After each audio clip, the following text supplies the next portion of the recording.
भनेको hormonal system हो हाम्रो शरीरको, हैन? कुन सिस्टम हो? हार्मोनल सिस्टम हो।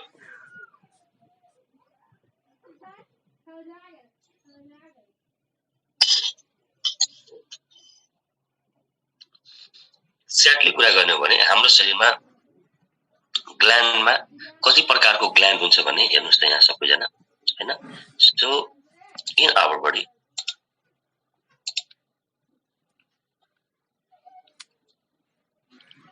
ग्ल्यान्ड कति प्रकारको छ भने देयर इज नोन एज 2 प्रकार, हैन? ग्ल्यान्ड हामीसँग लस्मोस, हैन? 2 प्रकारको हुन्छ। एउटा हामीसँग हुन्छ एक्जोक्राइन ग्ल्यान्ड र अर्को हामीसँग हुन्छ इन्डोक्राइन ग्ल्यान्ड, ठीक छ? सो एक्जोक्राइन र इन्डोक्राइन हुन्छ। अब एक्जोक्राइन भनेको कस्तो भयो भने नली मार्फत, भन्नुको मतलब कुनै डक्टको मार्फत रसलाई वा आफ्नो सेक्रेसनलाई, हैन, पठाउने काम गर्छन् भने त्यसलाई हामी एक्जोक्राइन, हैन? र जस्तो कि यस्तो ग्ल्यान्ड जसको सेक्रेसन बाहिर निस्किन्छ र सेक्रेसन बाहिर निस्किसकेपछि त्यसको सेक्रेसन चाहिँ ग्ल्यान्डको मार्फत चाहिँ कहाँ जान्छ त भन्दाखेरि कुनै टार्गेट अर्गनमा जान्छ वा कुनै सर्टेन एरियामा जान्छ भने त्यस्तोलाई हामी एक्जोक्राइन ग्ल्यान्ड भन्छौँ। क्लियर हुनु होला? त्यसलाई हामी के भन्ने? Exocrine gland. ओके, भने एक्जोक्राइन ग्ल्यान्डमा प्राय जसो के पर्छन् भन्दाखेरि जति पनि इन्जाइम्सहरु छ, हैन? सो यस्तो ग्ल्यान्ड्सको साइडमा जहिले पनि इन्जाइम्स, हैन? अलवेज राइट इन्जाइम्स, हैन? यो भनेको इन्जाइम्स, जति पनि इन्जाइम्सहरु छ तिनीहरुलाई हामी एक्जोक्राइन ग्ल्यान्डमा राख्छौं साथीहरु। क्लियर छ भन्ने कुरा? त जहिले पनि इन्जाइम्स मानौ पिट्युटरी ग्ल्यान्ड भनेको एउटा इन्जाइम निकाल्ने ग्ल्यान्ड हो, हार्मोन पनि निकालेको, हैन? त्यही भएर मिक्स भन्छ भने हामीले के याद गर्नु पर्यो भन्दाखेरि जति पनि इन्जाइमेटिक ग्ल्यान्डहरु छ त्यो इन्जाइमेटिक ग्ल्यान्डहरुले हामीलाई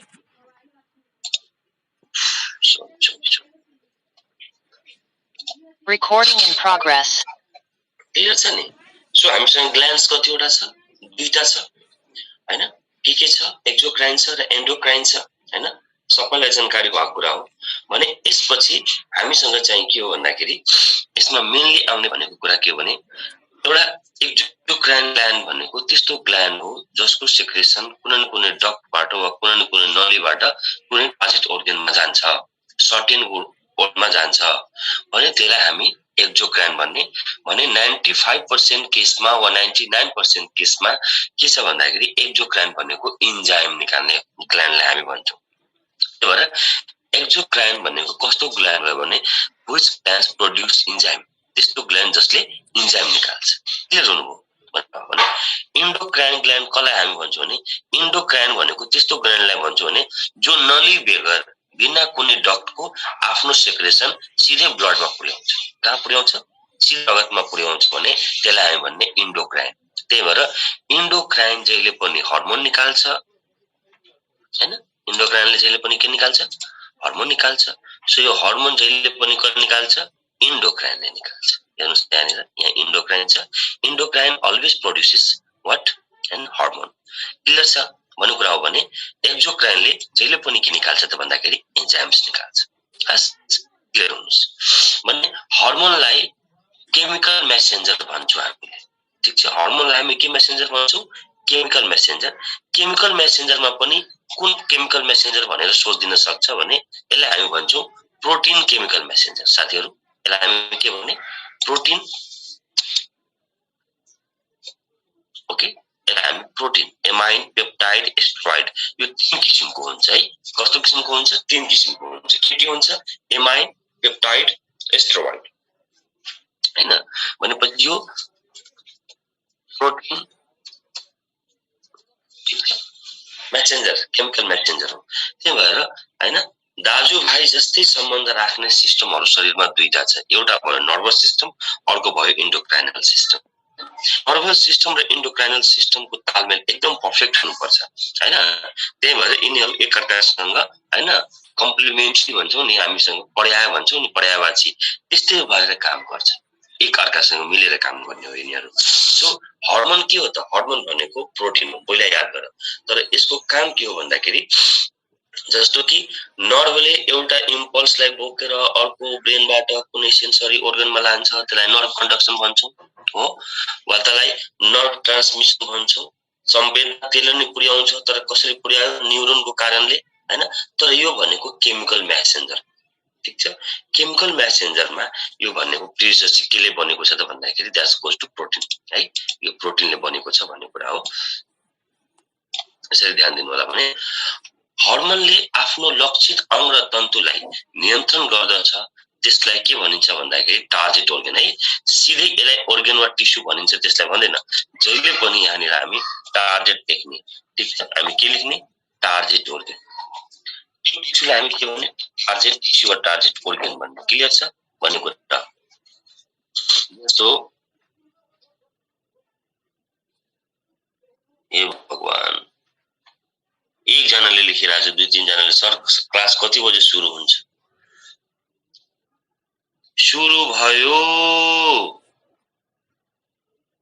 बकलोलहरु ल भने हो भने।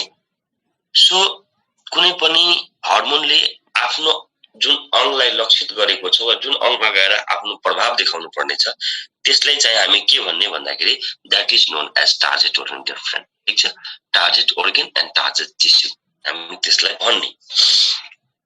ओके, सो म हजुरहरुलाई अरु भन्दा पनि यो कुरामा अलि बढी जोड दिन चाहे यहाँनिर।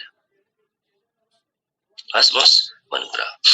अब अर्को हामीसँग हुन्छ हाइपोथ्यालमस हैन। हाइपोथ्यालमसलाई हामी के भन्छौं? बायोलोजिकल क्लक भन्छौं, ठीक छ। यसलाई हामी के भन्छौं? Biological clock भन्छौं। भन्ने हो भने हाइपोथ्यालमसलाई यो खास भन्ने हो भने हाम्रो इन्डोक्राइनको पार्ट होइन।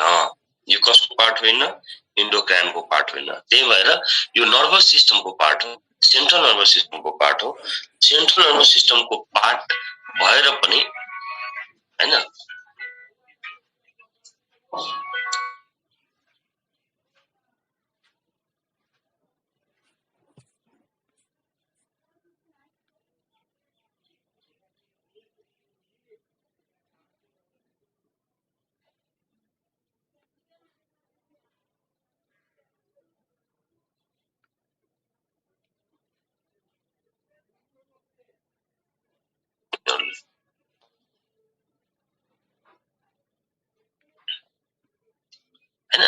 सो हाइपोथ्यालमस के को पार्ट हो भन्दाखेरि यो भनेको यसको राइट आन्सर भनेको सेन्ट्रल नर्भस सिस्टम, ठीक छ।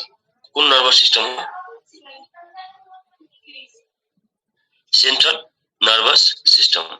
सो यो सेन्ट्रल नर्भस सिस्टमको पार्ट हो, ठीक छ। हाइपोथ्यालमस भनेको सेन्ट्रल नर्भस सिस्टमको पार्ट हो। तर यसको 90% वर्क भनेको इन्डोक्राइनतिर छ हैन। तर यसको इन्डोक्राइनतिर चाहिँ कस्तो काम छ भन्दाखेरि यसले दुई किसिमको हर्मोन निकाल्छ साथीहरु। एउटा हुन्छ रिलिजिङ हर्मोन, अर्को भन्छ इनहिबिटिङ हर्मोन हैन। त्यही भएर यसमा हाइपोथ्यालमसले कति किसिमको निकाल्छ भन्दाखेरि यो इन्डोक्राइन ग्ल्यान्ड होइन। पहिलो कुरा यो कुन ग्ल्यान्ड होइन? इन्डोक्राइन ग्ल्यान्ड होइन। यो कस्तो ग्ल्यान्ड हो हैन? यो पहिलो कुरा यो ग्ल्यान्ड होइन, ठीक छ। यो हाइपोथ्यालमस भनेको एउटा यस्तो पार्ट हो, क्लियर हो। सो यो नर्भसमा जान्छ, सेन्ट्रल नर्भस सिस्टमको पार्टमा जान्छ हैन। तर यसले निकाल्ने दुई किसिमको हर्मोन हुन्छ वा दुई किसिमको केमिकल हुन्छ।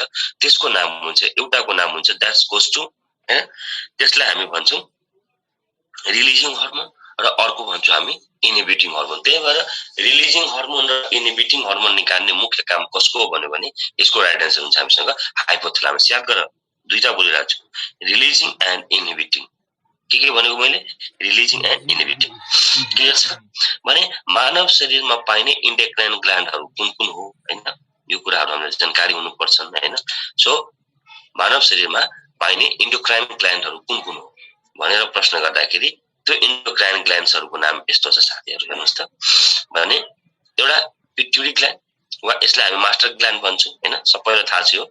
पिनियल ग्ल्यान्ड एक हुन्छ, थाइरोइड ग्ल्यान्ड एउटा हुन्छ, थाइमस ग्ल्यान्ड एउटा हुन्छ, पाराथाइरोइड ग्ल्यान्ड चारवटा हुन्छ, ओभरिस दुईटा हुन्छ, एड्रेनल वा सुप्रानेरल ग्ल्यान्ड दुईटा हुन्छ, टेस्टिस दुईटा हुन्छ, पेन्क्रियाटिक इजलेट्स भन्छौं हामीले हैन। यो भनेको एउटा हो वा यसैले हामी इजलेट्स अफ ल्याङ्गरह्यान्स सेल्स भन्छौं हैन। यो र यो एउटै कुरा हो है। यो र यो एउटै कुरा हो, यो दुईटा कुरा होइन, ठीक छ। त्यही भएर यहाँ बीचमा के छ त? अर दिएको छ। यसले अवर दिनुको मतलब चाहिँ के हो भन्दाखेरि कि यो दुवै एउटै कुरा भयो। सो त्यो हिसाबले कुरा गर्ने हो भने नर्मली हाम्रोसँग इन्डोक्राइन ग्ल्यान्ड सोध्ने हो भने 1 2 3 4 5 6 7 8 9 किसिमको भयो। ठीक छ, कति किसिमको भयो? 9 किसिमको भयो। सो कति किसिमको इन्डोक्राइन ग्ल्यान्ड छ भन्ने सोध्दाखेरि हाम्रो राइट आन्सर हुन्छ 9 किसिम, 9 टाइप्स। ठीक छ, कतिवटा छ भनेर सोध्या भने यताको अंक जोड्नु पर्यो। 1 2 3 4 8 10 12 हैन, सुन्नुस् त 1 2 3 4 8 10 12 14 15 क्लियर छ। सो टोटल कतिवटा छ, तर यसमा एउटा अर्को पनि हामीसँग हैन 15 वटा जतिमा हामी यसलाई राख्न सक्छौं भने किसिम सोध्यो भने कति किसिमको इन्डोक्राइनल ग्ल्यान्ड छ हैन, त किसिम त इन्डोक्राइनल ग्ल्यान्डको किसिम कतिवटा छ भने यसमा हामीसँग 9 वटामा राइट आन्सर दिनु होला। ग्ल्यान्ड कति किसिमको छ भने सोध्यो भने 2 वटा राइट आन्सर दिनु। क्लियर छ है भन्नु कुरा हो। भने हाम्रो शरीरमा फ्याटसँग मिसिएर बस्ने हर्मोनहरु हुन्छ, त्यसलाई हामी के भन्छौं? स्टेरोइड्स भन्छौं। ठीक छ, त्यसलाई हामी के भन्ने? स्टेरोइड्स भन्ने। त्यो स्टेरोइड्समा के पर्छ हामीसँग? ग्लुकोटिकोइड्स र अर्को हामीसँग हुन्छ मिनरलोकोटिकोइड्स। ठीक छ, so that goes to glucocorticoids and what is that? Mineralocorticoids. यो हामीसँग दुईटा यस्तो हो जुन स्टेरोइडल हर्मोन हो। ठीक छ, र जहिले पनि स्टेरोइडल हर्मोन हाम्रो शरीरमा लङ ड्युरेसनसम्म बस्छ हैन।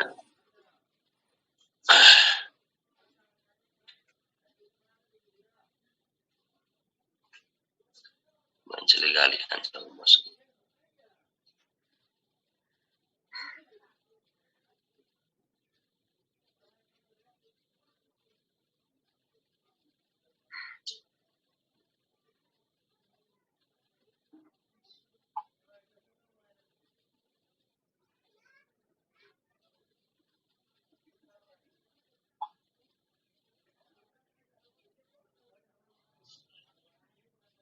हैन भन्ने कुरा। सो लङ ड्युरेसनसम्म हाम्रो शरीरमा स्टोर हुने यही हो, लङ ड्युरेसन सम्म हाम्रो शरीरमा स्टोर हुने। सो लामो समयसम्म हाम्रो शरीरमा स्टोर हुने वा लामो समयसम्म भइरहने हर्मोन भनेको दैट्स गोज टु हैन स्टेरोइड्स हर्मोनहरु। अब हामी यहाँ कुरा गर्छौं थाइरोइड हर्मोन सबैलाई थाहा छ। अब त्यसैगरी केही कुराहरु हामीसँग छ यस्तो किसिमको हर्मोनहरु जो वाटर सोलुबल छ, भनेपछि पानीसँग मिसिएर बस्ने। सो वाटर सोलुबल हर्मोन्समा जस्तो कि हामीसँग एड्रेनालिन, नन एड्रेनालिन, इन्सुलिन र ग्लुकागोन हैन, यिनीहरु भनेको यस्तो हर्मोन हो जो वाटर सोलुबल। त्यही भएर हर्मोन पनि water soluble and the fat soluble है, लाइक भिटामिन हैन। यो सबैजना याद गर। ठीक छ, यिनीहरु पनि यसरी कन्डिसनहरुमा बसिरहेको हुन्छन्। सो वाटर सोलुबल हर्मोन हैन वा फ्याट सोलुबल हर्मोन हामी यसरी भन्छौं यसमा। ठीक छ, so adrenaline, non adrenaline, insulin and ग्लुकागोनहरु यो प्राय जसो कहाँ जान्छ त भन्दाखेरि हैन हामीसँग वाटर सोलुबलमा जान्छ। Dear friend, let's come to pituitary gland. ठीक छ, यसलाई हामी के भन्छौं भने पिट्युटरी ग्ल्यान्ड भन्छौं। पिट्युटरी ग्ल्यान्डको मतलबमा कुरा गर्दाखेरि यसलाई हामी प्रिन्सिपल ग्ल्यान्ड, ठीक छ, यसलाई हामी कुन ग्ल्यान्ड भन्ने? प्रिन्सिपल ग्ल्यान्ड वा यसलाई हामी प्राइम ग्ल्यान्ड हैन, यो सबै नामले चिन्छौं हामी। प्राइम ग्ल्यान्ड क्लियर छ भन्ने कुरा हो भने ठीक छ, वा यसलाई हामी हेड अफ इन्डोक्राइन भन्छौं। ठीक छ, हेड अफ इन्डोक्राइन, यो सबै सब नामहरु यसकै हो हैन। त्यही भएर पिट्युटरी ग्ल्यान्डलाई हामी हाइपोफाइसिस भन्छौं, त्यसैलाई हामी प्रिन्सिपल ग्ल्यान्ड भन्छौं, त्यसैलाई हामी प्राइम ग्ल्यान्ड भन्छौं, त्यही भएर हामी हेड अफ इन्डोक्राइन भन्छौं हैन। यो सब नाम चाहिँ पिट्युटरी ग्ल्यान्डको लागि क्लियर छ भन्ने कुरा भने यहाँनिर यसलाई मास्टर ग्ल्यान्ड भनिन्छ। त्यतापट्टि हामीले जानै परेन, त्यो सबैलाई थाहा भइसकेको कुरा भयो। भने यसको वेटको कुरा गर्ने हो भने यसको 500 mg वेट हो। क्लियर छ, यसको शेपको कुरा गर्ने हो भने ओभल वा पी लाइक साइज हैन, पी लाइक साइज भन्छौं हामीले। ठीक छ, यो दुईटा कुरा याद गर्ने हैन, यसको वेट कति छ र यसको मोर्फोलोजिकल शेप कस्तो छ त्यो याद हुनुपर्छ। भने पिट्युटरी ग्ल्यान्डलाई हामी 3 भागमा बाँड्न सक्छौं साथीहरु। So it can be divided into 3 types, हैन। 3 टाइप्समा यसलाई हामी डिवाइड गर्न सक्छौं। एउटालाई हामी भन्छौं एन्टेरियर पिट्युटरी, क्लियर छ। यसलाई हामी भन्छौं एन्टेरियर पिट्युटरीलाई हामी भन्छौं एड्रेनो हाइपोफाइसिस, हैन। एड्रेनो हाइपोफाइसिस र interior pituitary is the same thing. भने अर्को हामीसँग हुन्छ पोस्टेरियर पिट्युटरी, यसलाई हामी के भन्ने posterior pituitary, and that is goes to neuro hypophysis भन्छौं हामी यसलाई। कुन हाइपोफाइसिस भन्छौं? Neuro hypophysis. अर्को हामीसँग हुन्छ इन्टरमिडिएट, हैन, ठीक छ।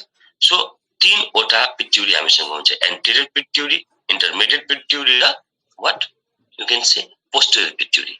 हामीसँग यसरी 3 वटा पिट्युटरी ग्ल्यान्ड छ। भने अब यहाँनिर हामीले कुरा गर्नुपर्ने के भने मुख्यतः एसिटिएच ले कति किसिमको हर्मोन, एन्टेरियर पिट्युटरीले कतिवटा हर्मोन निकाल्छ भन्ने कुरा हो, हैन। कति किसिमको सोध्यो भने पिट्युटरी ग्ल्यान्डबाट, एन्टेरियर पिट्युटरीबाट किसिम सोध्यो भने 5 हो, हैन। ओटामा सोध्यो भने 8, हैन। सो पिट्युटरी ग्ल्यान्डले निकाल्ने हर्मोनहरु एन्टेरियर पिट्युटरी, हैन, एन्टेरियर लोब, जे भने पनि गलत नहोला। पिट्युटरी ग्ल्यान्डको एन्टेरियर लोबले निकाल्ने हर्मोनमा जस्तो कि एउटा हामीसँग यहाँ छ ग्रोथ हर्मोन, ठीक छ। कुन हर्मोन निकाल्छ यसले? एउटा ग्रोथ हर्मोन। कुन लोबले निकाल्छ? That's goes to anterior lobe. Which lobe साथीहरु? Anterior lobe. एन्टेरियर लोबको काम चाहिँ के हो भन्दाखेरि यसले शारीरिक वृद्धि विकास गराउने काम गर्छ, ठीक छ। यसले के गर्छ? मेनली फिजिकल ग्रोथ एन्ड डेभलपमेन्टमा, शारीरिक वृद्धिमा हेल्प गर्छ भने, हैन, भन्ने कुरा हो। भने अब यसपछि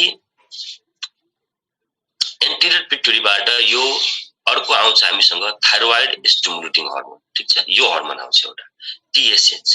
यसको काम के हुन्छ? यसको टार्गेट organ भनेको थाइरोइड ग्ल्यान्ड हो, हैन। थाइरोइड ग्ल्यान्डबाट यो T3 र T4 हर्मोन निकाल्ने काम गर्छ यहाँनिर यसले, ठीक छ। So that's goes to T4 and T4। यस्तो सानो मिस्टेकहरु छ, त्यही भएर च्यानल बन्नेलाई भनेको छु मैले, हैन। T3 एन्ड T4 हामी हेल्प गर्छ भने अर्को हामी यसमा एड्रेनोकोर्टिकोट्रोफिक हर्मोन भन्छौं यसले, ठीक छ। यसलाई हामी के भन्छौं? एड्रेनोकोर्टिकोट्रोफिक, एसिटी भन्छ हामीले, एसिटिएच सुन्नुभयो होला, हैन। एसिटिएच भन्छौं हामीले, त्यसलाई भन्छौं एड्रेनोकोर्टिकोट्रोफिक हर्मोन, एसिटिएच। यो एसिटिएच को मेन काम चाहिँ के हो भन्दाखेरि कि यसले एड्रेनल ग्ल्यान्ड र सुप्रारेनल ग्ल्यान्ड भन्छ जसले हामी त्यो ग्ल्यान्डमा एक्ट गरेर त्यहाँको हर्मोन निकाल्नको लागि काम गर्छ। जहिले पनि पहिलो कुरा के याद गर्नुपर्ने भन्दाखेरि रिलिजिङ हर्मोन र इन्हिबिटिङ हर्मोन याद गर, हैन। रिलिजिङ एन्ड इन्हिबिटिङ, हैन। म यहाँ लेख्दिन्छु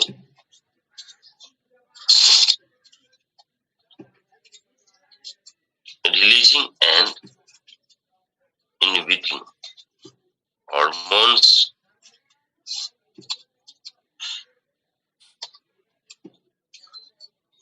are always, हैन, निस्किन्छ भन्दाखेरि यो भनेको हाइपोथालामस, हैन।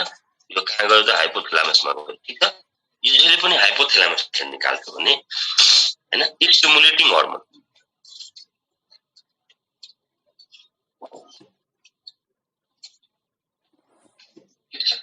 स्टिमुलेटिङ हर्मोनको कुरा गरेको मैले, ठीक छ नि, हैन। यो हर्मोन जहिले पनि कहाँ जान्छ त भन्दाखेरि पिट्युटरीमा जान्छ। त्यो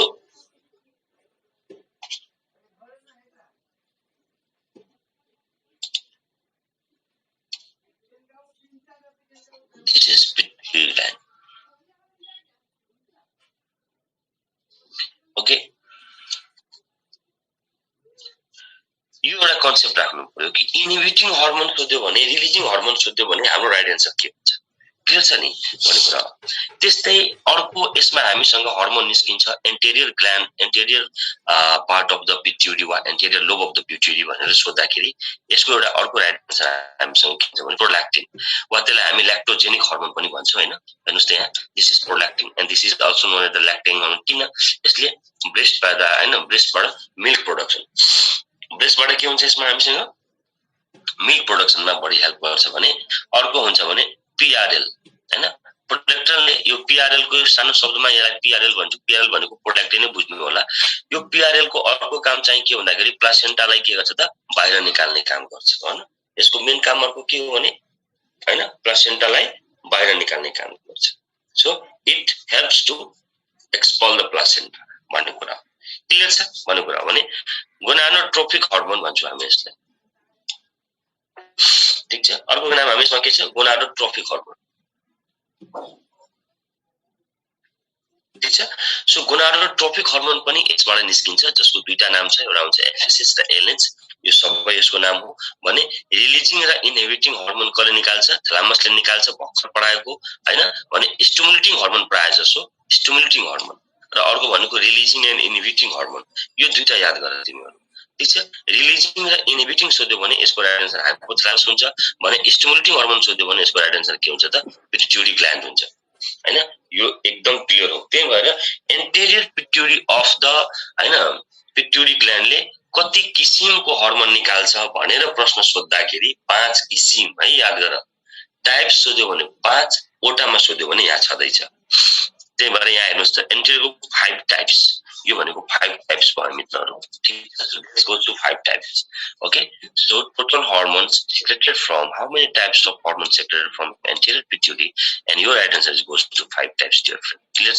कति टाइप्स भयो 5 types भने हर्मोन्स मा जाऊ हर्मोनको काम चाहिँ के छ भन्दाखेरि यहाँ हेर्नुस् growth hormone follicle stimulating luteinizing PRL TSH ACTH यसरी यिनीहरु हो भने यो हर्मोनहरु हो भने यो हर्मोनहरुको साइडमा यहाँनिर जुन जुन अर्गनहरु छ त्यो यसको टार्गेट अर्गनहरु भयो जस्तो कि ग्रोथ हर्मोनको मेन काम कहाँ छ the tissue and organ of the body यहाँ अट्याक गर्ने हो जस्तो बोनमा मसलमा हरेक ठाउँमा गएर ग्रोथ हर्मोन चाहिँ चाहिन्छ हैन